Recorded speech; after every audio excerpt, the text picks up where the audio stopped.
Okay, here's a link. Cool. So how'd it go since last time?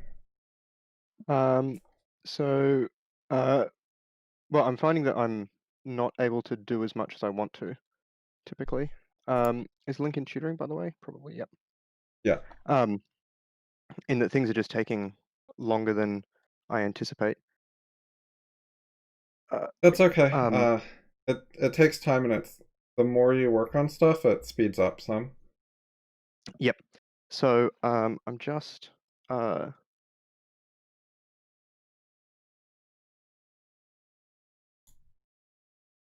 so I went through and I've been working on my methodology the summaries. Whoops. Um, sorry. Oh,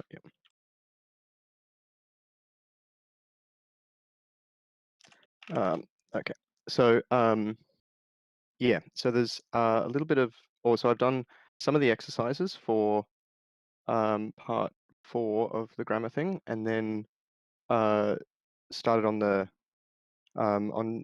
well, I've expanded, like, doubled the length of the chapter 3 summary, and then started on chapter 4. The easiest place to see it is probably on what do you call it, on my little website that I've set up for this. Um, Oh, send me a link. yep. Um, too many windows. All right, links in tutoring.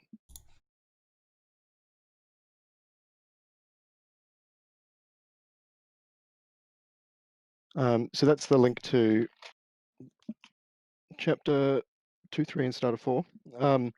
I've uh, added, so pretty much the second half of the chapter 2, 3 summary is new. Um, I've also, in terms of the methodology, so I got the thing that I was getting in the mail the other day was a Kindle, and so I've started, as I'm like going through that, highlighting a lot of sections, which I think is going to make things significantly faster to write the summaries. I'm definitely finding that it's much quicker because I don't have to reprocess nearly as much info, which is good. So this is an example of um, where the sort of things that I'm highlighting. Some of them are more stuff that would either comment on, like, that aren't necessarily core to the idea of the chapter, but uh, that I'm finding significant for other reasons, or like the one at the top there. Remember how Amir defined God? The word mums use when they don't know what the answer. Yeah, So I that's just remember that line. yeah, that's just like a nice line sort of thing. Um, and then there's, like, down the bottom here, Newton made one leap of faith, which I sort of disagree with. I understand why they put it in there, but um, I don't think Newton wasn't just acting on faith sort of thing. Yeah, it's an exaggeration. But it serves the narrative purpose. Um, yep. So there's that, and then under parsing exercises, part 4 is where I've started that, and so I've got, yeah, 2 and a little bit, 2 and some change there. Okay, I which one would you like to look at first? well, maybe let's look through the grammar stuff, and that will just particularly Okay, because uh yeah, I feel like it'll probably be a less in-depth thing. I swapped over particularly so I could get some more of the outline done, but also so that I, yeah, had more chances to error correct in terms of this, because I think I'll have more trouble doing this than the other one. okay. John pet his dog and cat with vigor. So the whole thing is one clause. So the angle brackets or curly braces, that's the one. Curly braces should be around the entire thing. Because the Okay. with vigor is a modifier on part Okay. of Yeah. the clause. Like if So you if think I about it was, for a tree, um, yep. if you're gonna surround a verb, you should also surround everything in that verb's subtree in general. Yep.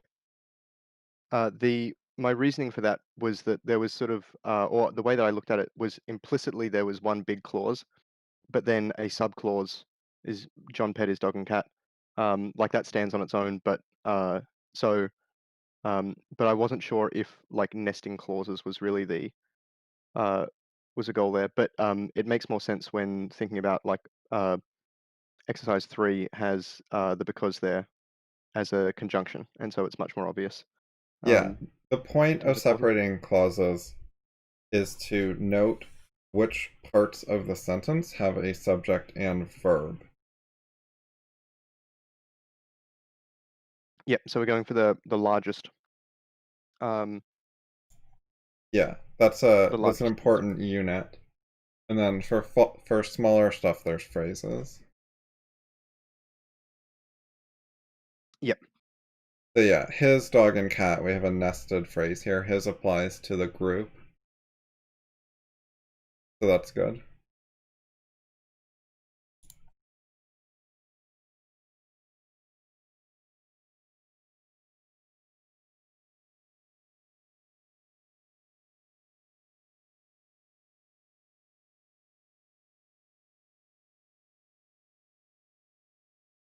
Whether you can replace dog and cat with pets depends on the level of detail. Like, it depends what the context is, which tells you what's relevant. I think you can imagine a context where the difference doesn't actually matter, like what types of pets it is.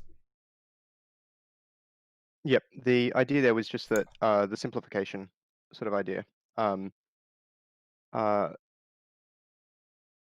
in that it just makes the sentence easier to like dog and cat because it's just a list essentially. Um, we don't have any subclauses or anything, and we can just replace that with yeah pets. I mean, obviously John might have more pets, but yeah.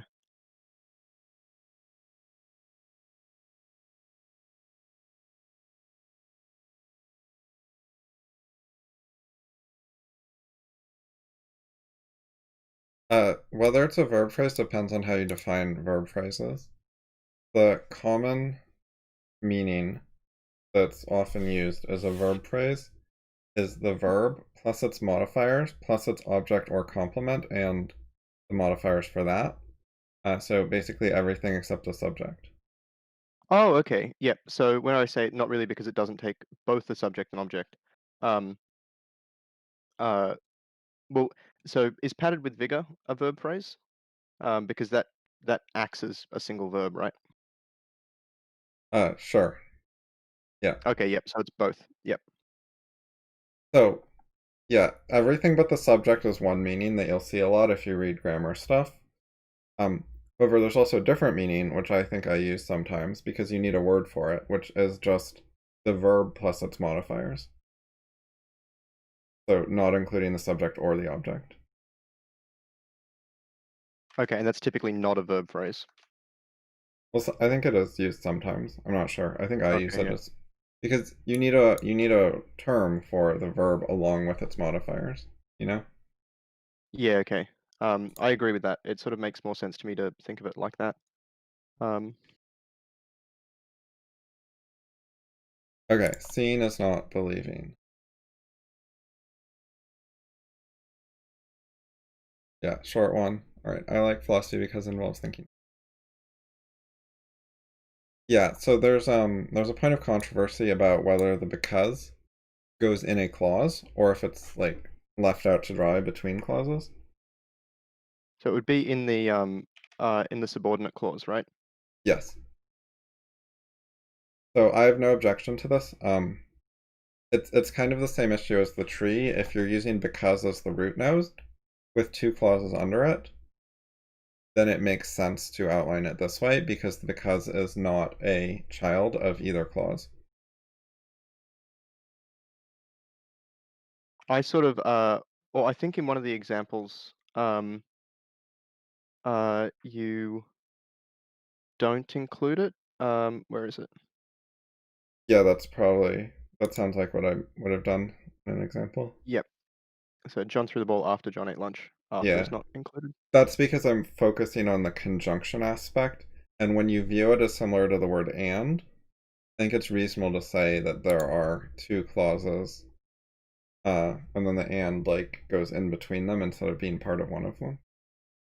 So sort of So as a more principled thing, then uh, coordinating conjunctions are more appropriate not to include in clauses, whereas subordinating ones are more appropriate. Yeah, I tend to try to use subordinating conjunctions to focus on the conjunction aspect more than the subordinating aspect. You mean in like in general writing? Yeah, or Or in yep, grammar analysis in general. I yep. think I think they're significantly similar to the word and that's an important thing to capture instead of downplay. Yep. I prefer the like leaving it out because it yeah, because of the similarities to the tree. It makes it more clear in terms of subtrees and so on. Okay, did you have any questions about this stuff before you continue with it? For the most part, not really. The main thing would be just that like I mean, I guess I'm not sure how important it is in terms of the write and answer a question for each word. I've also Ah, excluded words. I mean, in the first one, excluded like with as a particular thing and treated the prepositional phrase sort of as a whole thing because it sort of um, yeah, feels more right. I think it's worth doing every single word a few times to get a feel for it and figure out how to do it. But you don't have to like keep doing it over and over once you learn how. So, what question would I ask for with then? Yeah, I I think mean, there's besides, discussion of that on FI for some of these words that are a bit awkward. okay, yep. But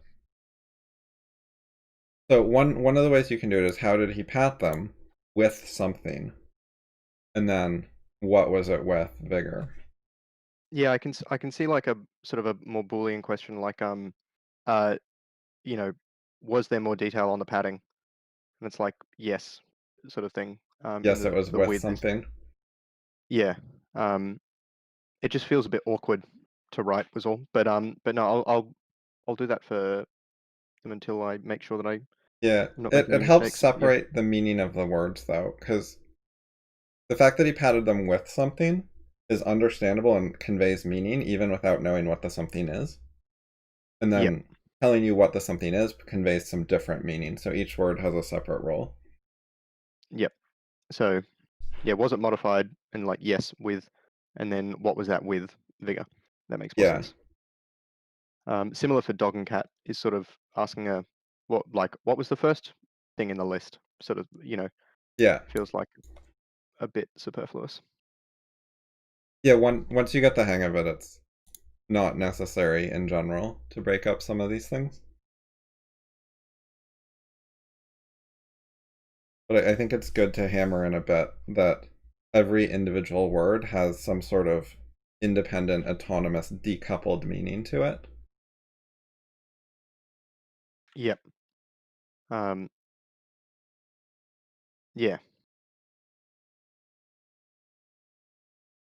I presume this is particularly to make sure that, like, by asking these questions and by doing it, we get better and practice the idea of not contradicting any particular word or any words in the sentence. That the meaning is maintained more accurately. Yeah, that's part of it too. Yeah, it relates to that. Every word is giving some info, and you don't want to gloss them over in your analysis. But yeah. And then seeing is not believing. That feels like the outline is not. There's no real change besides the implied words. Um, and then and that feels pretty straightforward. Um, and then yeah, obviously I haven't done the I like philosophy. Um, Yeah. With phrases, by the way, it can get unnecessary marking every single grouping that is possible. Um, it's good to try it a few times, but in the longer term, you'll probably only mark like notable phrases in some sense. yeah, yep. Yeah, I did it here in the first one, particularly like I feel like phrases are a thing that I haven't entirely like I mean the way that I describe them, so clauses are simple sentences, they can stand on their own. Phrases can't stand on their own. However, they convey a unit of an idea, sort of like a complete idea, whether that's like a modification or an action or something like that. And so Yeah, that's sort of my, they have without a necessarily, role like verb or noun or modifier. yeah. So And that part is what I'm like uncertain of my own skill in still. Like as in his dog and cat. Well, I guess that's a noun phrase. Dog and cat is a noun phrase, etc. With mhm, vigor, uh, it's a adverbial phrase. Um, yeah. I've added a few annotations to past exercises actually, in just to make some of those more clear. Um, so uh, like yeah, so like here, this is uh, uh, reading nonfiction books out of order. If I can make this a bit bigger. Um, so like this being a noun phrase, it's not a great example. Or here the adjective prepositional phrase. That's better. I think out of might be a like a phrasal preposition where the two words work together to form a preposition. I think it's a special case. So that was, I've got like a little bit of yeah, thing here in that there was, yeah, ambiguity around out in discussion on the list. And the easiest thing is to treat out of as a single preposition, but that it's compatible with the above, particularly because when you expand out, it becomes an adjective or an adverb. Um, and so uh, the the reason that I did it in this case was that out is, I think, particularly modifying order, um, in that like unordered, um, uh, or even more than, like, it's a bit more explicit than unordered. So that's why I've done it in that case. But yeah, but it does make sense. It's just that out of as a single preposition, like dictionaries don't seem to have an uh, explicit entry for out of itself. Yeah, I'm looking at out as an adjective though. I'm not finding the right definition like out of order in the list. Um,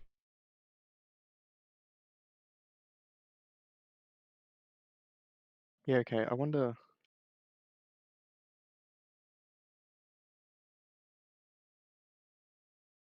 So I think it might be a different usage of the word out when it's an adjective.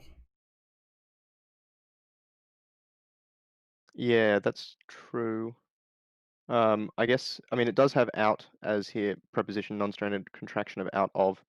And so presumably uh, that's a thing. Um,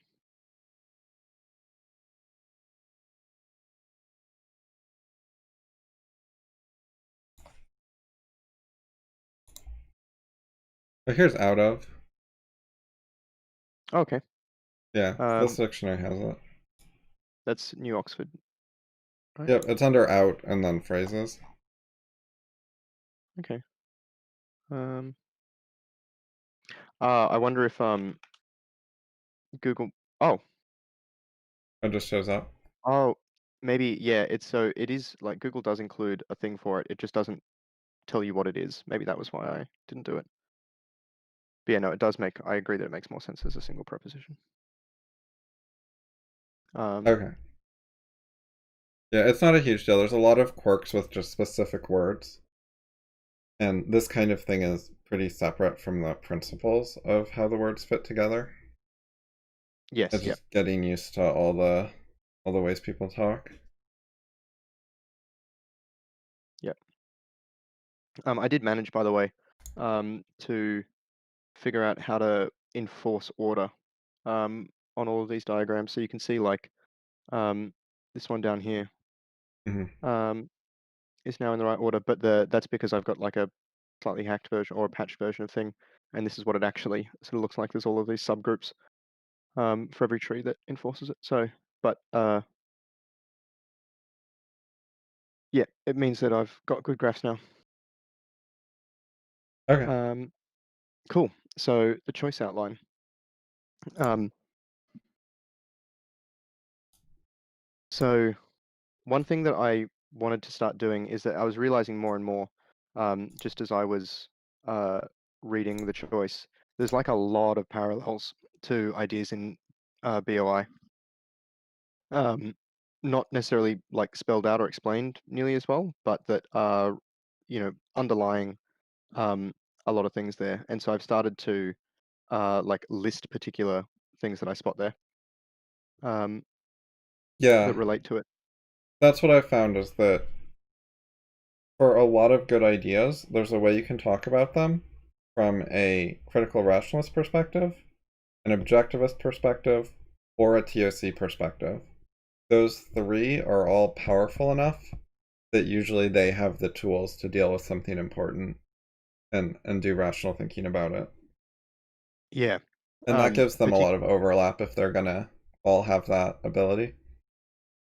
um, Feels like their consistency is obviously important, um, but they operate at different levels of emergence. I'm not so sure about objectivism because I don't know as much about that, but like theory of constraints, a lot of the stuff put forward there feels like, yeah, just a different level of emergence to like Popperian um, epistemology, critical rationalism. Goldratt does put more emphasis on making it accessible and tying it to more real world stuff. Yep. But he does also have abstract guiding principles. It's not like it's more superficial, like dumbed down or anything. Yeah. No, I agree. Okay, so did you have any questions about the content Um, or not disagreements or? not particularly. Like, there are some things that I've noted. I think maybe later on, there's little things like what I was talking about before with, you know, Newton's leap of faith and stuff like that. Um, on the whole, I mean, these chapters. This was one of the reasons that I ended up reading ahead a bit. Was just that these early chapters feel very non-controversial to me as such. Um, so Okay, yeah, in that's term, fine. yeah, in terms of I mean, particularly chapter four. Uh, yeah, when I said the other day the idea of like understanding things nearly as well as the author, like this sort of stuff was particularly what I was sort of mentioning. So, um, no questions yet. I think I've read up to somewhere in chapter seven because there's a few short chapters there. Um, Okay, so did you compare your summaries no, I and haven't. notes and stuff? No? Okay. I think that would be good to do to check for differences with her notes. Hmm, that's a weird rendering thing. Um, yep. Um, I think her should we notes are do any really of that good in now? Or? general, so you can learn something about how to take notes from them as well. I think they're a good example. Yeah. Um, it looks like, I mean, her notes are written in the same voice as the chapters to by the looks. Um, There's a lot of bullet like, points, but yeah, it's reasonably similar. um, but that's probably like yeah, maybe one of the major differences that I'll find is so stuff like if I choose to strive for a full life, what does it mean? I mean, I don't deal with it on that like in the same um, well, yeah, it's in a different voice, so it's more talking about what was discussed as opposed to um, Yeah, yeah, reprocessing it as that's a simpler fine. form. Yeah. It will be interesting to see like where she's emphasized words, the sort of whether I've missed those things or not. Um, I do think I mentioned stamina somewhere, or at least in the tree.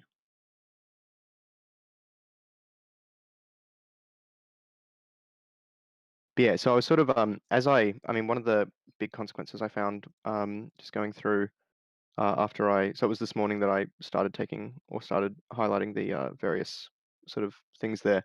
Um, really, uh, like it was because of that that when I went back and read my chapter two and three um, outline, that I added, like, yeah, I think this was from there, and the first two paragraphs, and maybe a bit of this, and then so half the content there is added separately. So it sort of indicates that I was probably missing a lot in my previous summaries, um, just because I didn't, wasn't able to quickly go back and check everything. Um, so I'm feeling a lot better about, yeah, sitting down and doing that as I read through it now. Okay.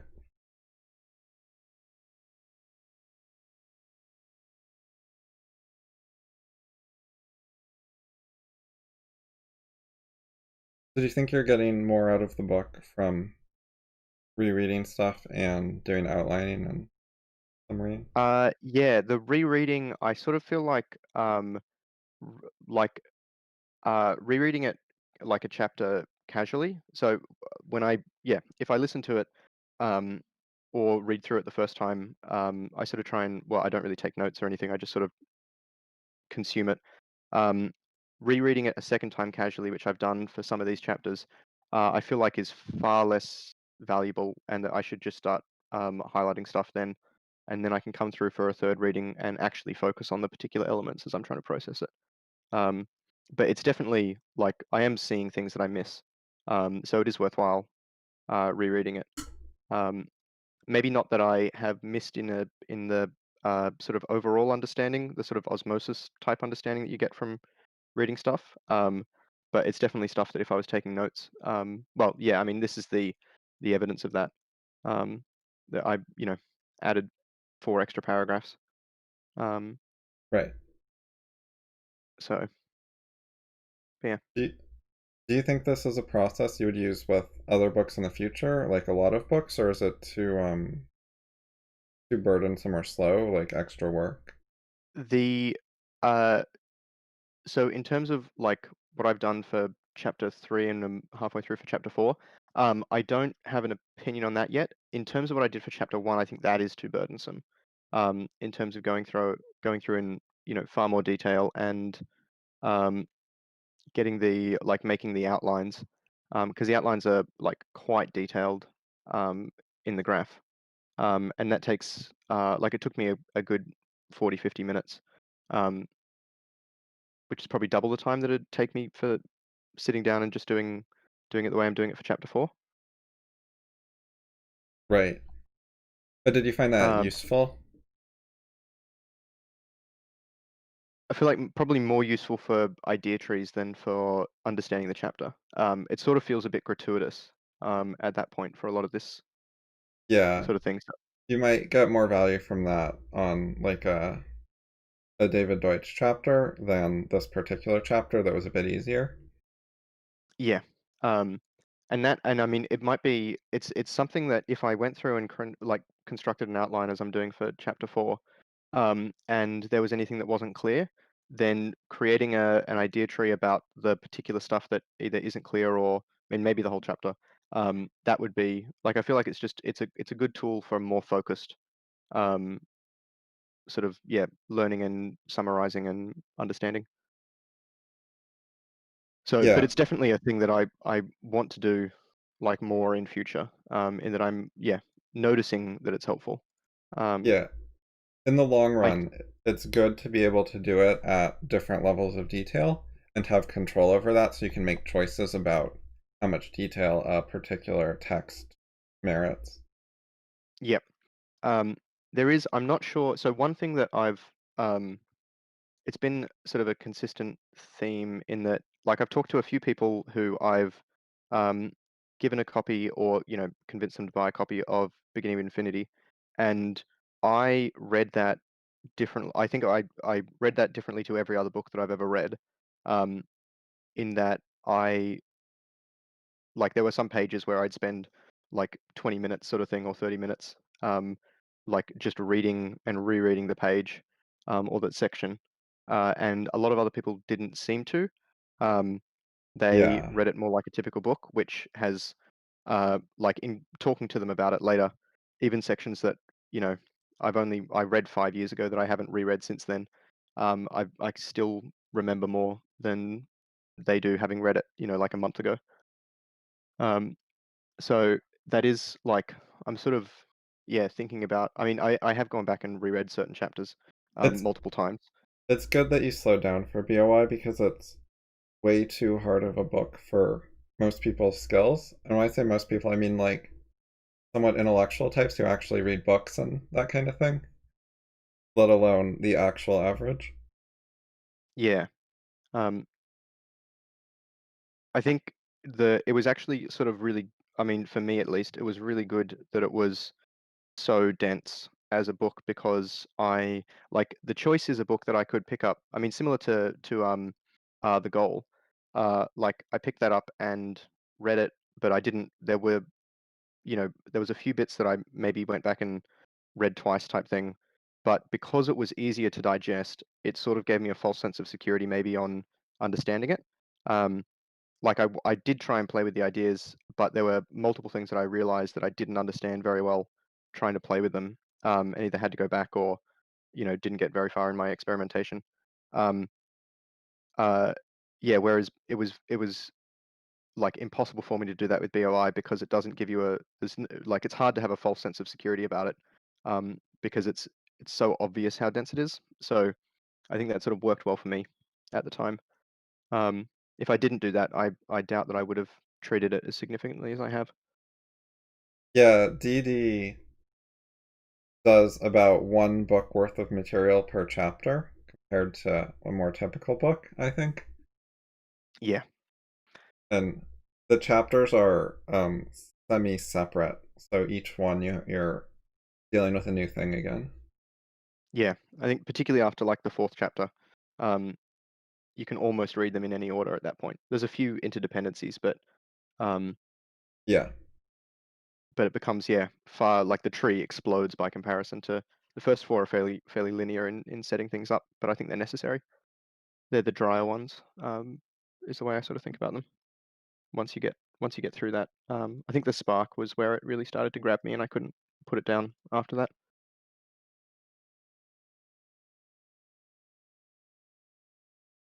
Yeah, I But don't yeah, know. I didn't have the experience of reading POI in the normal way. Like I got chapters out of order to edit yeah, and no, I spread imagine out there was over lots of time.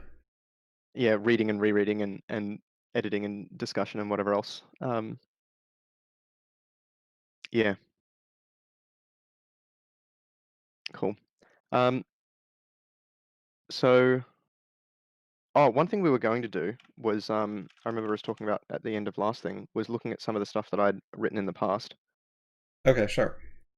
Um, there's there's a bunch of stuff that I've like written, but the things that sort of come to mind, I mean, from the point of view of like FI, like this is particularly a significant thing because I think this was, I'm not sure how Alan found it, but I think Alan found this, mentioned something to you, and you contacted me or something like that. Yeah, that sounds right. Anyway, this is a well, yeah, the estimate being 40 minutes to read. I think it's like 6 or 7 thousand Yeah. words, but When you write I like wrote this. Popper and Deutsch, there aren't enough hits for that on the internet to be really hidden, like it's findable. Yep. Um, I wrote this the day beforehand. So I sort of, well, I said with a colleague. I wrote this like, what do you call it? I think like to Deutsch. I've only written to him once, and it was like this was part of it. And uh, yeah, and then was he replied, and I wrote this as a bit of a follow-up, which I sent him, but I didn't get a reply to. I think this might have been part of the reason for that. Um, but that's fine. Um, anyway, yeah. So I was thinking this might be like a good thing um, to analyze then, sort of being Okay, send me the the link. start of things. Where's Discord gone? Um, so yeah. So I spent a fair bit of time editing this as well, so it's probably like a better example, and it's fairly self-contained. I think it's about 1,000 words. Okay. Um, comments are welcome. Oh, by the way, I finally found a commenting thing for my site that I'm happy with. I remember that was a criticism that you had at the beginning that I have only addressed in the last week.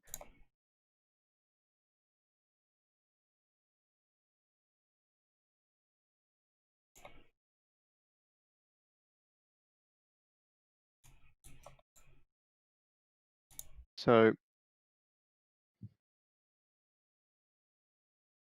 I guess I immediately feel like a bit of a loss of actually how to start. I guess maybe creating a new tree is a good idea.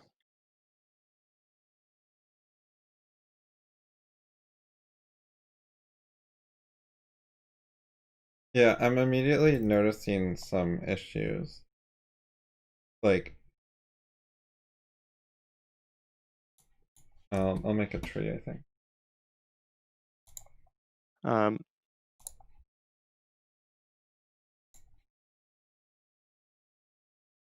so that's, yeah.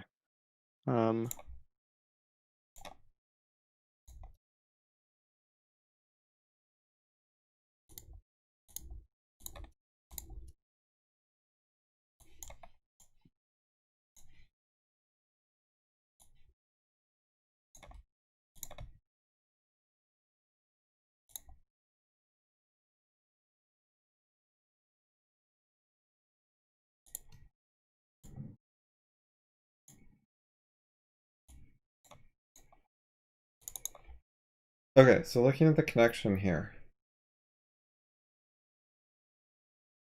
These two things, it doesn't actually follow, it was good, so I hope the following helps you gain something. These are not, like, properly logically connected, going from it was good, so I hope you gain a grasp. But you're not hoping that the person gains a grasp because the post was good. You're hoping they gain a grasp because you would like them to learn something and understand you. This isn't actually a reason for this.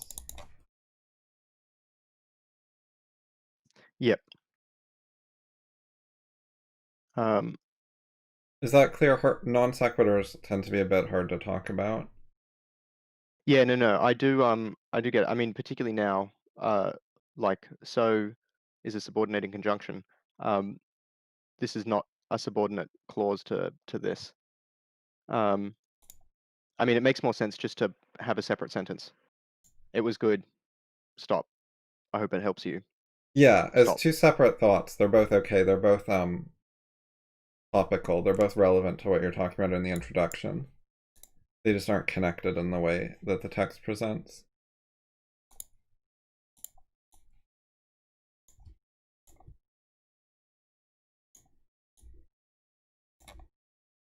Oh.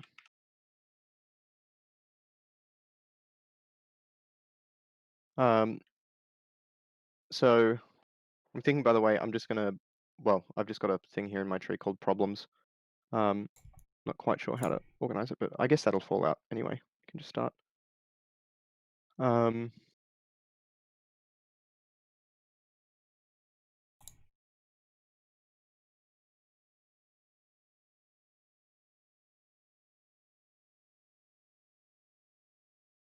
So there's a Oh, lot of stuff that I'd like, if I was editing this now, there's a lot of things I'd immediately change, like saying, you know, so introducing the flux movement is, I'm doing that without sort of explaining what it is, so there's a problem there. But then, like, I've sort of like invented this other new term, so there's two new things in one sentence, as opposed to just saying it's founded on fallibilism, which is like just the more accurate thing to say, really, particularly because Deutsche infallibilism isn't a thing, really. Or at least no one else in the world, I think, thinks it's a thing. yeah. Okay, so the wording on helps you gain a grasp is a grasp of is overly wordy. It's not necessary. You could write the same thing simpler. Like helps you grasp, for example, is better. Helps you grasp. The extra layer of indirection of saying gaining the grasp isn't needed when you can just use it as an action verb directly. And then if you do that, it's so it's of y. And then when you change it to helps you grasp, you don't need the of y anymore either. So you're dropping 4 words right there.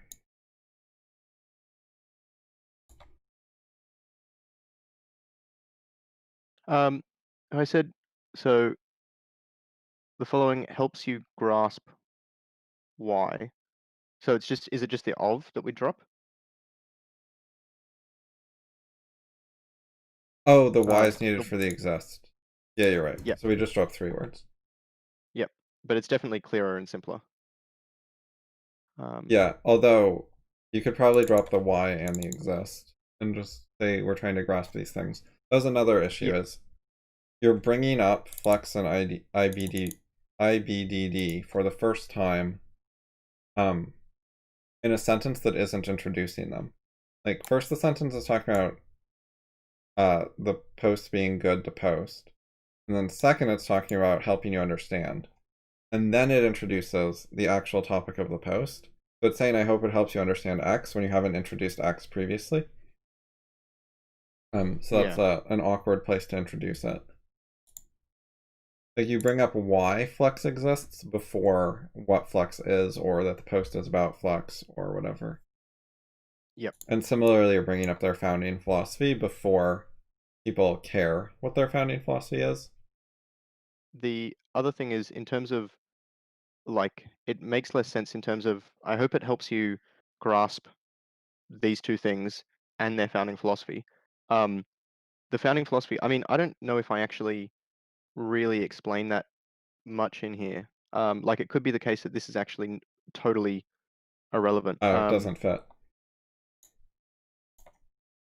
So here's an example of a rewrite that introduces them in a different way, while mostly keeping the same content. But I think this is a much clearer way to introduce a post, and people like understand what the sentence is for. It's telling you what's going to be in the post, and then there are these terms, and they don't know what they are, but you're saying you'll find out what they are, and then we have these other points, the why they exist and their founding philosophy, Yep. make a lot more sense in that context. Um, with their founding philosophy, implied words, and what their founding philosophy is, sort of Oh, thing. yeah. Is that, uh, I'm not sure if it's actually ungrammatical at all in this case. Just think because, and the main reason there is, like Oh yeah, it's the I'll tell because we've you. said what and I'll tell why. you 3 things. I'll tell you 1 what, I'll tell you 2 why, and I'll tell you 3 their founding philosophy. Yep. Yeah, it's a bit borderline. Um, that's fine. The meaning is definitely clear still, and it's much clearer than what I wrote. Um, uh, Yeah. And even immediately you can it's do like in this post as an intro phrase. This kind of thing is reasonably common. yeah. I one thing I've noticed about my own writing is that I've definitely been unwilling to be upfront like that. In that I feel like I need more flourishy type things or whatever else. Um, not for any particular good reason. Um, but There were good examples of this in the Hammer and Dance article. This guy wrote some pretty popular articles, millions of views related to coronavirus, and his writing style is very, very upfront and clear. So you get sections like following articles, anyways, summary,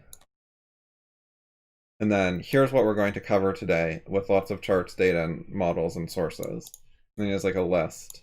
When you're done reading the article, this is what you'll take away, and then he has like another bullet point list. And then he gets into the article with labeled sections. yep. Yeah. No. So this kind of thing is easier for people to read and make sense of, and it helps with popularity and stuff. Yep. Um, no, your newsletter about this was, um, yeah, um, changed my perspective quite a bit, and convinced me to take it a lot more seriously than I was beforehand. Yeah, unfortunately, some of his later articles I thought were not nearly as good, content-wise. The writing style is about equally good, though. I think he's got that one down.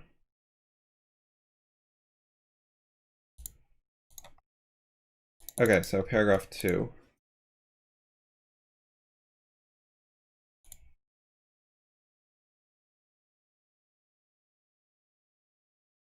So as a like smaller point, things like what I now call are kind of irrelevant to most readers. They don't care what you call it or the timing, the word now. Yeah, yeah. Well, it's also, I mean, in terms of the priorities of the article, uh, it feels inverted in that, like, their founding philosophy is not the best starting point for this. Um, and so starting by saying it's founded on fallibilism is not going to be particularly meaningful for most people. We don't know what it is yet. So it's like, okay, there's a thing. We called it Flux before, but now we're calling it the Flux movement. Um, it's founded on this esoteric thing. Maybe I know what fallibilism is, but what's Deutschian fallibilism? And then it is then ambiguous because I've introduced these two new things. So which one am I talking about? It's sort of, we can, Oh yeah, yeah. maybe tell that it's like the Deutschian fallibilism, but I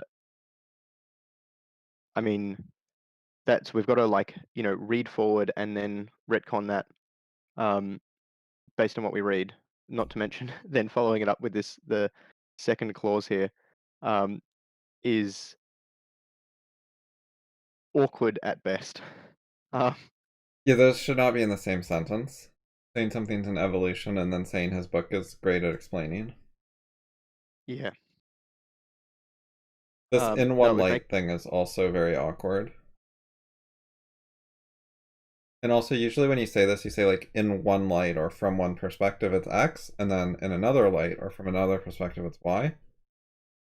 but I don't. But Yeah, there's you just don't have the contrast here. yeah.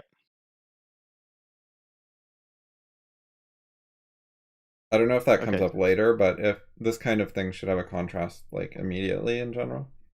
I don't think so. Just looking at the next paragraph.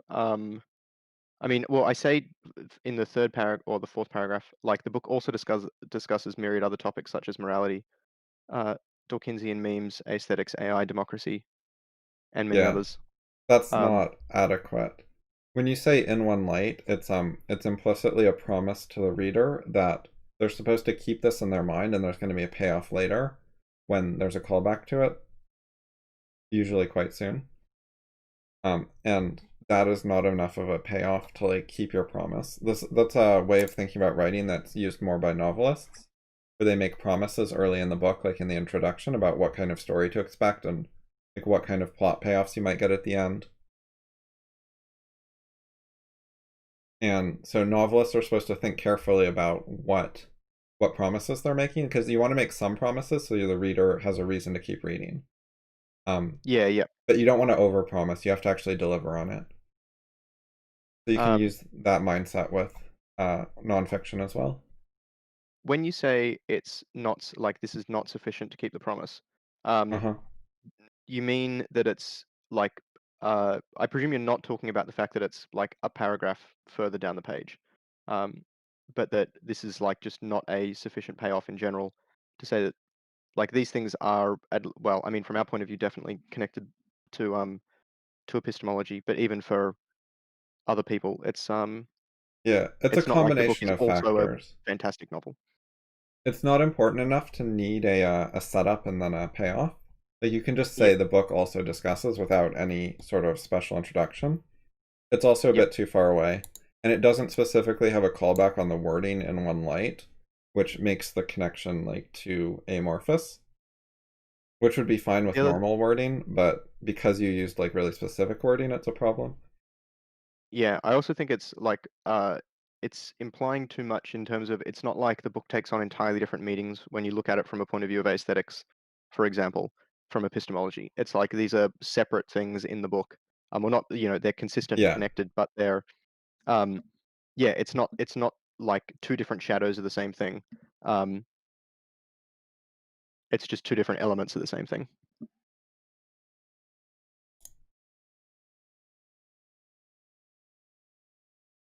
yeah. Um, Breathtakingly is overhyped. It's unnecessary and people aren't gonna like it. And it doesn't add substantive content.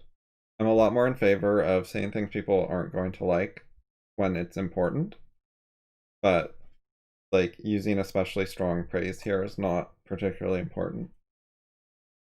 I mean, yeah, it's sort of. I think this is uh um. Oh, that's annoying. Um. So yeah, I think it was like breathtakingly profound is still a phrase that sort of comes to mind. Um, but it's. I mean, here it doesn't really add more than just profound, um, or breathtaking as individual things. Um, Yeah, it's tell not show. You're just telling your readers your conclusions, and I don't know how much credibility you have that they're going to just accept this.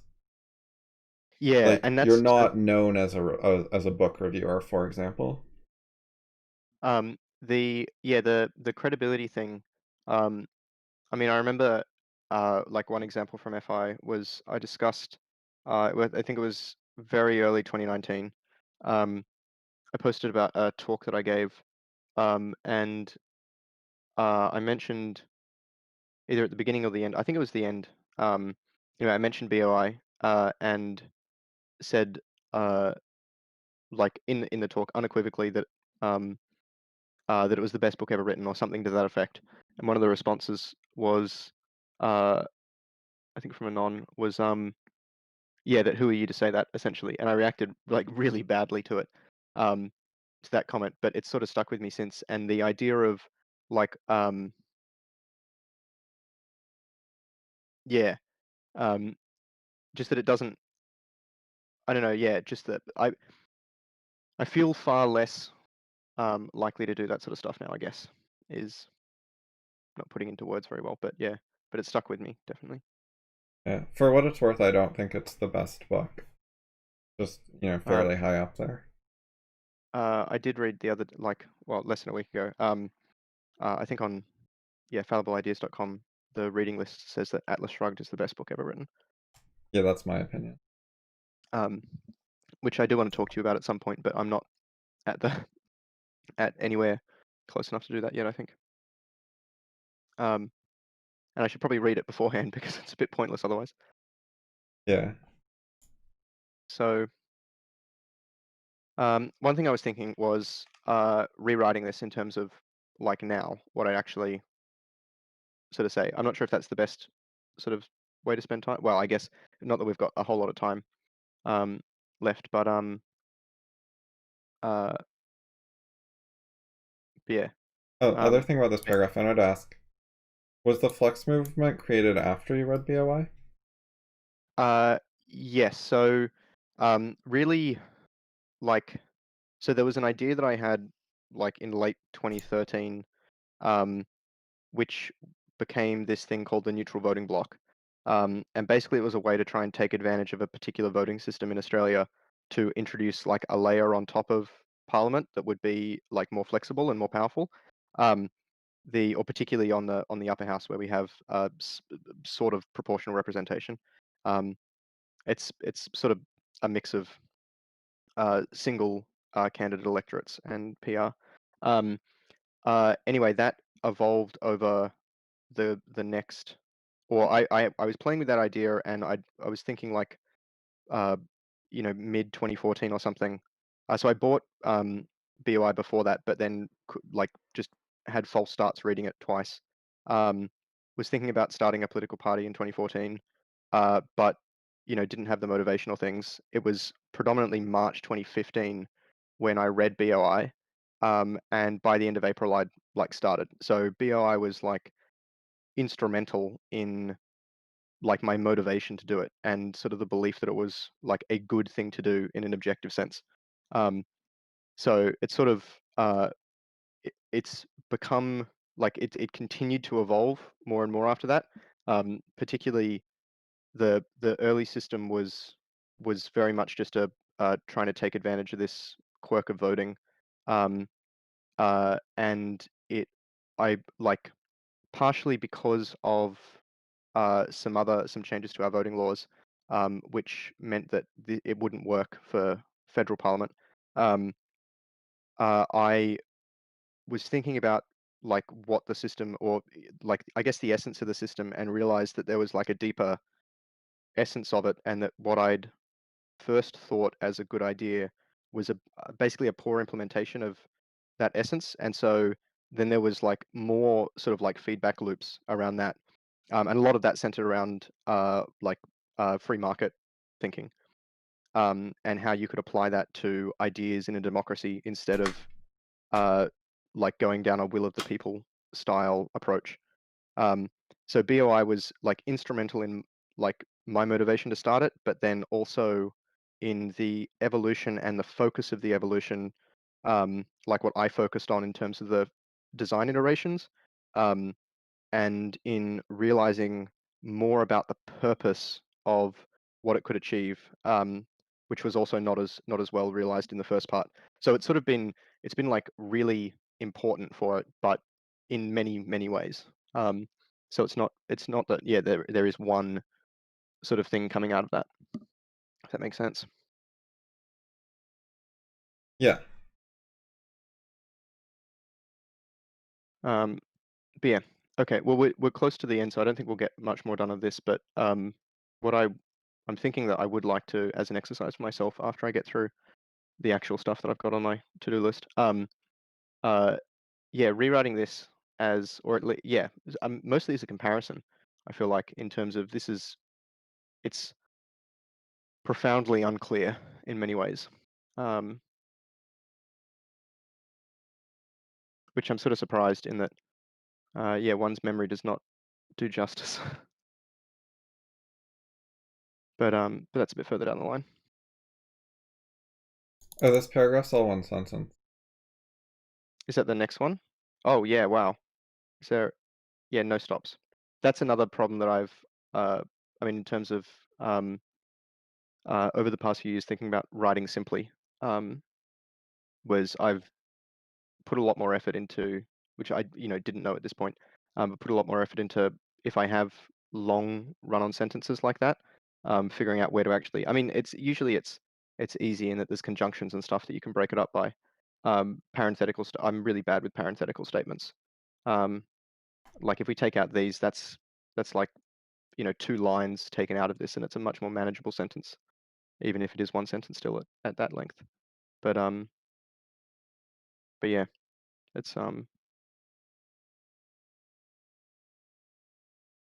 it's not clear for sure.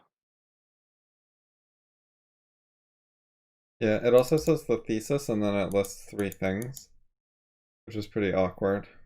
Oh, there's an and thus, so maybe 4 things.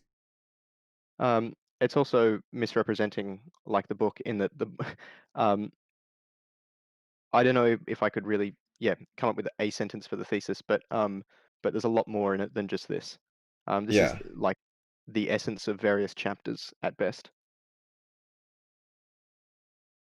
Yeah, it's one of the themes, or yeah, these are some of the That's a themes. that's a better way to put it. Some of the themes are blah, and then I can just list them like that. Um, it's much clearer that way as opposed to saying that it's the thesis, because where does the evolution of beauty come into this?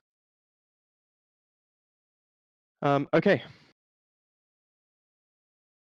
cool. Well, I'll keep working on the summaries of the choice chapters, and exercise 4, or part 4 exercises. I think I should be pretty good. I noticed that there was some recent discussion on at least the last one, um, so that should be good. Okay. I'll check that, and yeah, um, yeah. Oh well, we've got the weekend as well, so that's more time.